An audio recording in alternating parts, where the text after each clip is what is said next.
Domaći bivši zadrugar Sloba Radanović danas je svojom objavom na društvenoj mreži Instagram izazvao haos.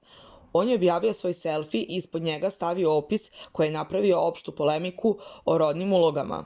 Kada čovek kaže da bi sve uradio za ženu, on misli na to da bi zaustavio metak, ubio troglavu aždaju, skočio na medveda, a ne da bi prao sudove, slagao veš i stavljao čarape u veš mašinu, napisao je Sloba.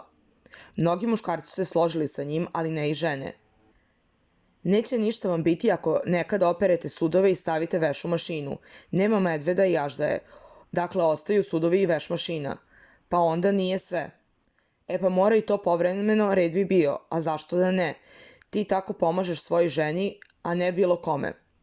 To je diskriminacija, zašto postoji muški i ženski poslovi u kući. Samo su neki od komentara žena ispod Slobine slike.